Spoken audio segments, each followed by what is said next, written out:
The Egoic thread of pioneers. Hi, I'm Anne-Margaret with this week's Sacred Sunday message to raise the vibration of your body, mind, and spirit.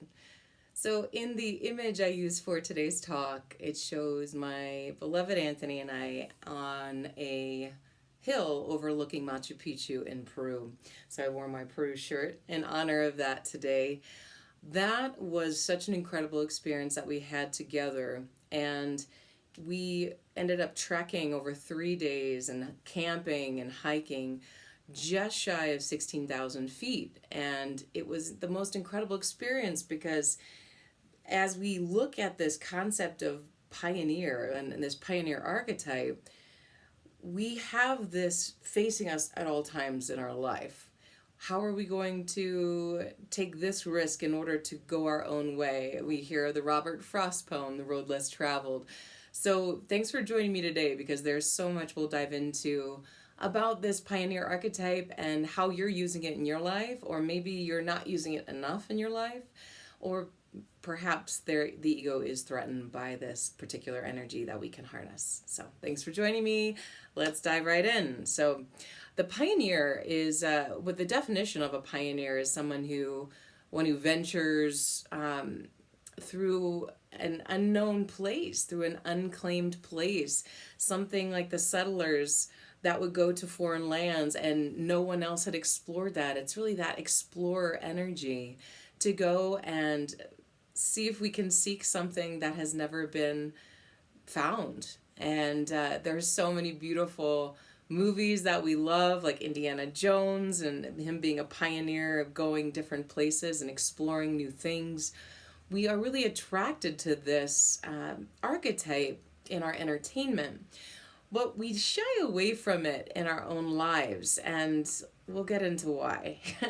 So it's a pioneer. Pioneer is one who ventures into unknown lands, and also by definition, and I put this in the notes, also one who opens up new areas of thought, research, or development. So thought pioneers out there, people who are going beyond the accepted normal in our society, in our world, and questioning things. There's a good reason why we shy away from that thought pioneer. And then there's a verb, of course. You can use pioneer as a verb, to pioneer, to open up or allow space so that others can follow, like pioneering a path, like clearing a path, quite physically as you're moving through the jungles of Peru, right? And such a unique experience going where no one has gone before. But then you open up that path for others. So there's a reason why we want to do this for ourselves, embracing this pioneer archetype. And then there's also a reason why we want to do this for others who may be a little bit more nervous or fearful about going down a path that has not been pursued as readily. So we know Robert Frost. I'll quote the end of his poem. It's so beautiful. Most of you know this poem. Two roads diverged in a wood, and I took the one less traveled by, and that has made all the difference. So that's just the end of that beautiful poem. And he talks about, as he looks down the different paths as he's in that fork in the road, and he is wondering in this poem, like, should he go down this particular route because it looks like it's more well-trodden, it's more predictable. He might not come back from the other one because maybe there's something life-threatening down that road, right? So it's a beautiful poem that is used quite a lot as people are graduating from high school, people embarking on new journeys, to instill courage and fearlessness to go your own way. I mean, I can't say that phrase without thinking of the Fleetwood Mac song, "You can go your own way," right? That sticks in our head because we want to be able to go to different places that our soul desires to go. And also, the other thing that just popped into my head because it's so prevalent this week is Dr. Seuss's book, "Oh, the Places You'll Go," one of the most beautiful books ever written, about encouraging kids to explore, to start new things, to take risks, to fail. All of these things are so critical. So this concept of the pioneer archetype is so crucial in our lives if we are going to live it fully and fulfill our purpose. So let's go a little bit deeper into this. So the pioneer archetype is really common in amazing artists, right? That's something that we're really attracted to in artistry. People who are doing things that are have never been done before. Inventors, creators, entrepreneurs, people, especially small business owners, right? You have to create your own thing. That's why people want to have a franchise, because they don't want to have to do all that startup pioneering in the beginning.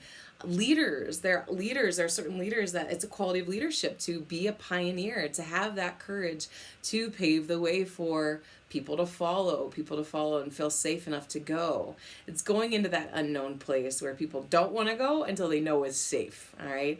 And safety and our fear of our own mortality is what really keeps us in prison from exploring and really savoring the joys of life. So let's look first at the shadow attribute of this archetype, because every archetype, every aspect of our personality or way that we relate to things is called an archetype. It's like a mask that you're wearing, like a theatrical character in a movie or a play, like the villain, like the hero. So the pioneer archetype, the shadow aspect of this is really a fear of intimacy. Like people will overdo this pioneering archetype. Like think about people who travel and never put down roots, or they go from relationship to relationship, or lofty goal in their career, or risk taking all the time, but they never truly connect on an intimate level or a commitment, like really a deep, lasting commitment with anything in their life. So that can be a shadow aspect. It might be a sign that you're running from something if you're caught in that archetype. But also, it might also just stem from a rejection of the conventional to feel powerful. Because anytime we're kind of in that rebellious archetype of that rebel, right, we might be pioneering our own way because we just don't want to conform, because we get an empowerment around rejection. We get an egoic empowerment around rejection of something that most people or a lot of people are embracing. So those are some of the shadow attributes of this archetype. But I'm not going to focus so much on that as much as the light attributes, the empowering attributes of the pioneer. So one of the light attributes, well, before I go into that, I'll just say when we were climbing that mountain in Peru, at like 1,500 feet, almost to 1,600 feet, about 15,500. I remember those last steps before we got to that 15,700 and something peak. And then we started declining. Every single step mattered. It counted. We had half of our team, we had about 12 people, maybe 10 people. Yeah, 10 or 12 people embark on this adventure of going. It's an alternative to the Inca Trail down Peru. It's called Lares Trek, and it's harder. It's one day shorter, but it's much higher and harder of a hike. And then we camped along the way too. So with that, we actually had half of our team turn back because of altitude sickness or it being too rigorous. And when we got to those final steps before we started making our descent, because oxygen is so thin up there, it's so challenging to exert any effort at all. So I remember myself like counting to 5, like 1, 2, 3, 4, 5 steps, and then stopping and taking a couple breaths. And then 1, 2, 3, 4, 5, and then stopping. Maybe I get to 10 sometimes, but at that very top point, I think I only got to 5.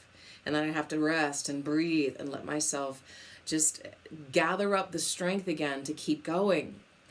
And so one of the light attributes that we really learned on that trip was perseverance, being unafraid to go where no one is gone. We saw things on that trip, you guys, that were just the most stunning parts of this planet that most people have never seen before, because it's such a rarity. It's such a rare place to go. And I mean, quite frankly, a lot of people might think that really sounds like a bad idea. Like they're not interested at all in going and hiking up to like 15,700 feet. Okay, I get it. It's not for everybody. But the metaphors are here, so hang in there.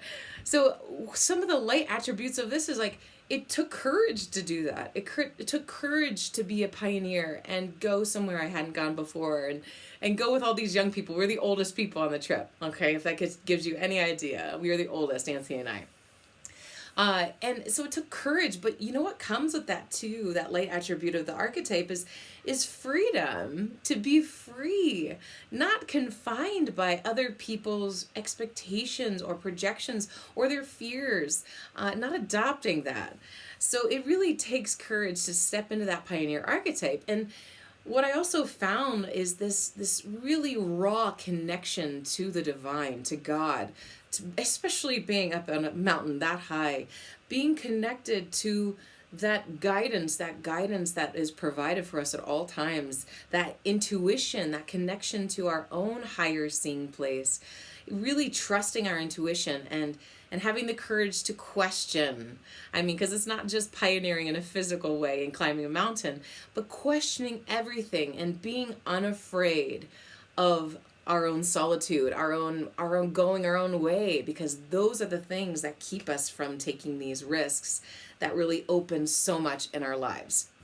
So the ego's fear is the thing that keeps us trapped. The ego feels threatened anytime we're doing something that is outside the norm, because the ego really is committed to being right, being admired, being accepted by others, and the ego is quite very much risk adverse, because stepping outside your comfort zone, you don't know how to control it, you don't know how to manipulate it, you don't know how to make sure everybody sees you in a certain way. So the ego might be driving the bus if you're thwarting this idea of the pioneer archetype, or if you're just going along with what everybody says, or what the narrative is on TV, or how your parents told you to live and adopt their certain norms of how to go through your career, rather than going, you know what, I don't really feel called in that direction, let me go this way instead. That's why that book, "Oh, the Places You'll Go" by Dr. Seuss, is given to graduates, because it's saying have courage to listen to God, to listen to life unfolding, to listen to your own intuition and your soul's purpose.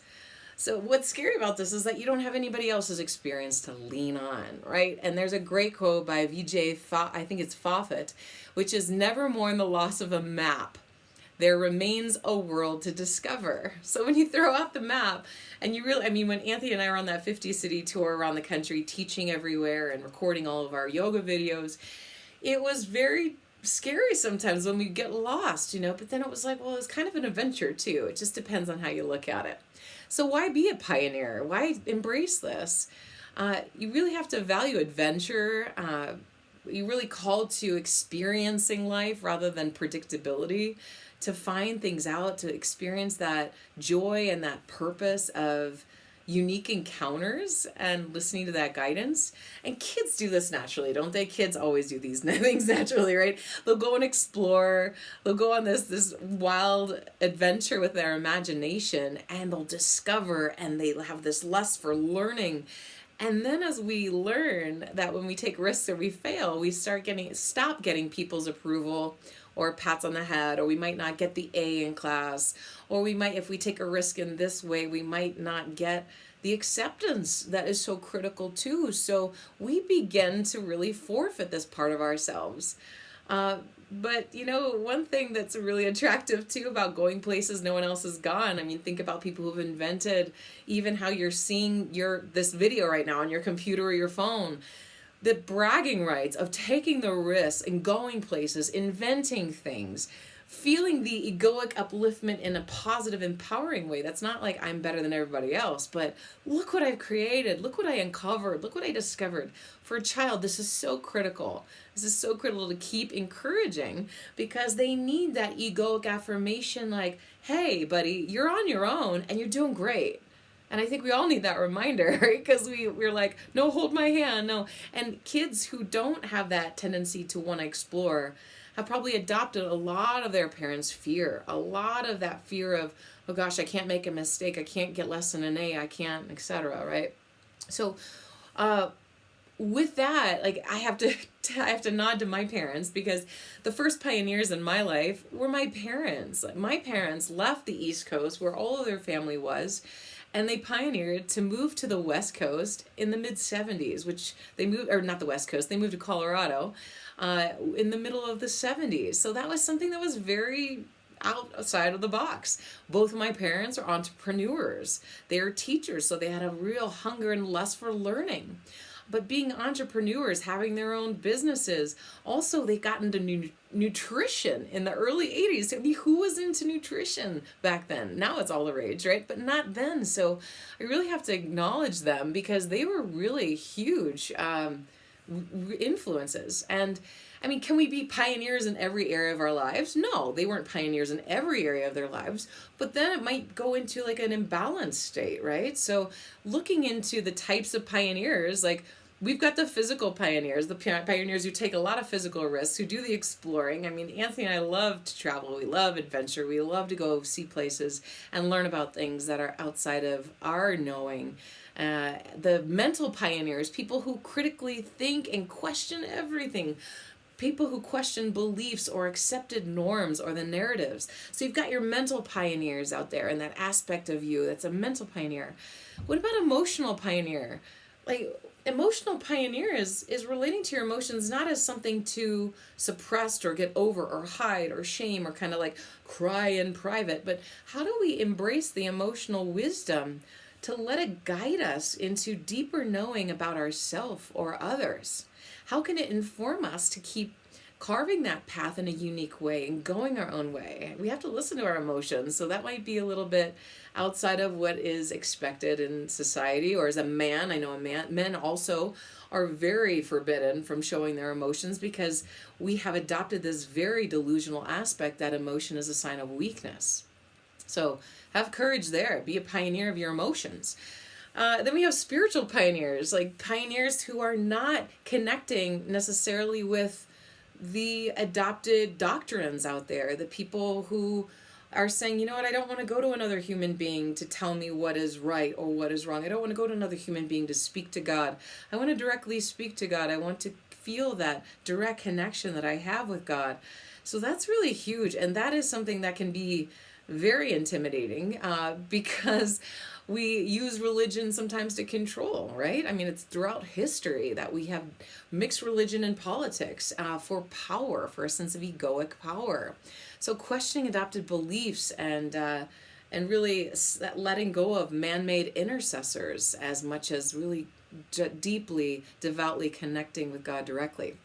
And then you've got, like, I have to give a nod to all the pioneers of purpose and their careers, the inventors and the fashionistas. I mean, people having courage. I wore these earrings today because I got these in, can you see them? In Peru. And I thought they were the most fabulous earrings. They weigh a ton, but they are what do you call them? Peacocks. And they're so original when I saw them. I was like, oh my God, these are so unique. And I love jewelry like that. I don't care how weird it looks. I think it's fascinating. So we're drawn to things, or sometimes we're drawn to, you know, buying at the stores that everybody buys at, so that we'll be accepted into that. So we have to ask ourselves the question, where do we need to adopt more of the pioneering spirit in our fashion, in our belief system, in our physical, mental, emotional relation? So let's talk about the aspects now of this archetype of pioneering. So it really demands a courageous freedom, because you have to have the courage to shake free from the egoic desire for approval and acceptance. So courageous freedom is essential. What else is questioning everything. So never taking anyone's word regarding a belief, like needing to experience something in order to adopt it, rather than, like, I wouldn't put my hands in prayer. I want to know why I'm doing it when I'm doing yoga. Like, I want to experience love. I don't want to just know it's out there. I want to experience all of these things. They're so critical. So asking those questions.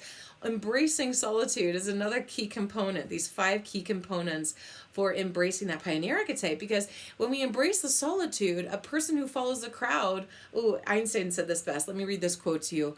The person who follows the crowd usually goes no further than the crowd.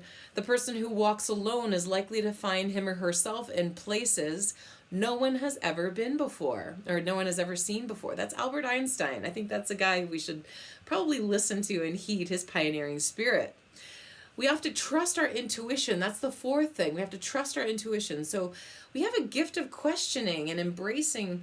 We have to question embracing that solitude. We have to be able to question everything and embracing that solitude. We can find our own intuition. We can find our self-trust because we've done the work, and we can now trust our gut.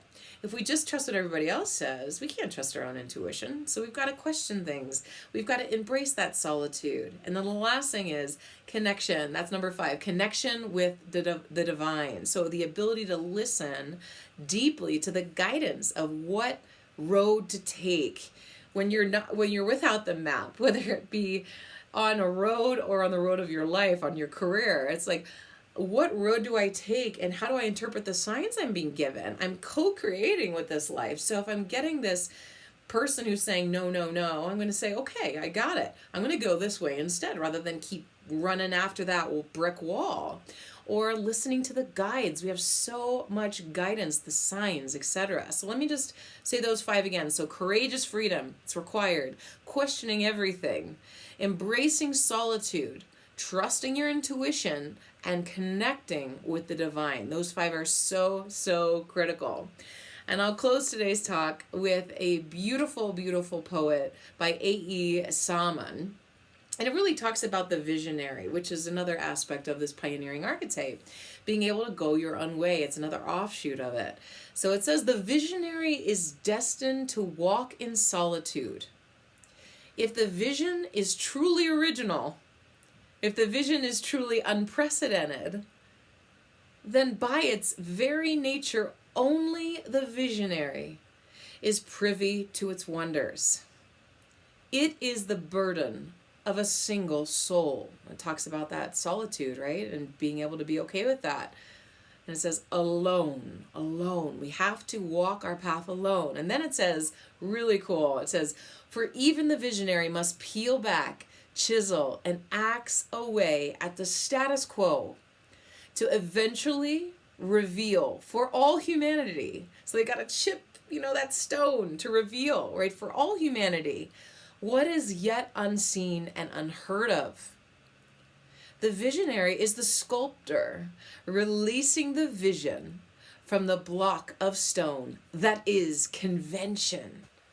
Isn't that gorgeous? I love it, I love it, I love it. So remember, you are the sculptor of your own life. You've got convention. You've got everything that's been laid out for you. But how are you going to take those ingredients and create your unique recipe of life? How are you going to chisel away everything that's not you so that you can truly be authentic? Take those risks that your soul is asking you to take so that you can discover things that are yet to be discovered.